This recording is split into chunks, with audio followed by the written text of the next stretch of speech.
There was one other question that I wanted to go ahead and get to real quick that Sean has asked in the YouTube chat here. Thanks, Sean, for this question. And I think this is a very appropriate question, and we don't have to spend too long on it. But what are your thoughts? Will this pandemic affect architecture, both in design and in the field? That's going to be an ongoing conversation and dialogue. And sadly, I think that it's going to be predominantly diversionary. That's like saying that, the Spanish flu should change architecture. No.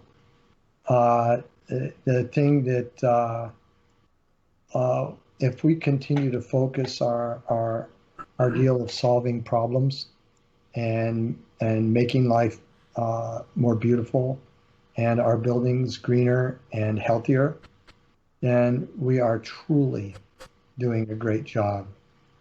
But one of the first things that's come up is for like restaurants. Restaurant design needs to be larger because that way you get the distancing. No, my friend, that's wrong. Period. End of sentence. Not only does the economics not work at all, okay, and it never will. No kidding. And that isn't a lot of times what you do when you go out and be social, to be able to be with friends, have a table full of guests, celebrate, etc. This is not social distancing or having little rooms, that we can all be separate with plexiglass deals between, whatever. No, the answer is in medicine and how we socially are responsible when we're sick or exposed to things. And I don't think I could agree with you any more than I agree with you. And I think here's my fear is that in the academia world, and I've already seen it. All right, people who are taking distance learning courses in architecture, their studio projects are now design something for a post-pandemic world. So what does that even? So. And I can understand, okay, now we have to be creative in thinking about what does it mean to be in a post-pandemic world. But I feel like that's very forced. You're still designing for human beings, and human beings get sick, whether there's a pandemic or not. I'm sick right now, not with the pandemic, but with my annual allergies and sinus congestion. Right. Does that need to change architecture? I don't know. I don't think so. But what's interesting? As big as this pandemic is, what is going to change architecture?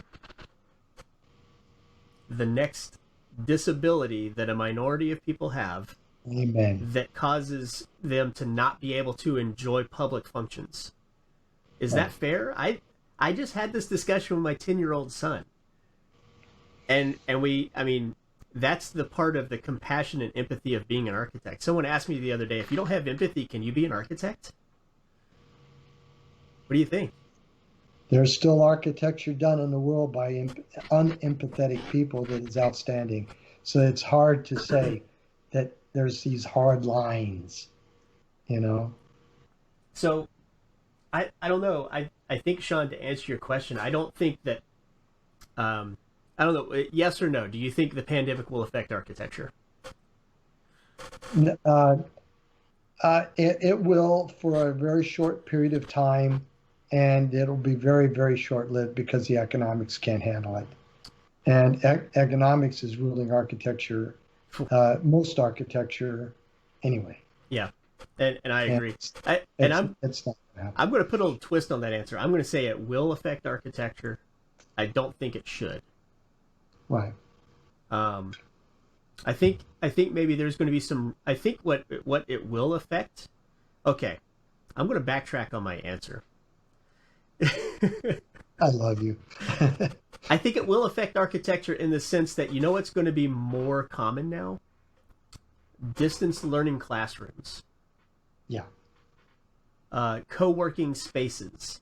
Where instead of working out of your home, you need to have a place a professional environment to surround yourself in order to have virtual meetings.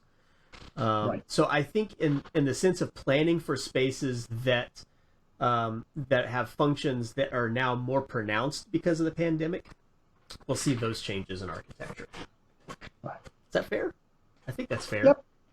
I wanted to do a little tag on here Sure. in short. Is that we are on the cusp. I mean, like so near being able to have drugs designed specifically for us because of our DNA.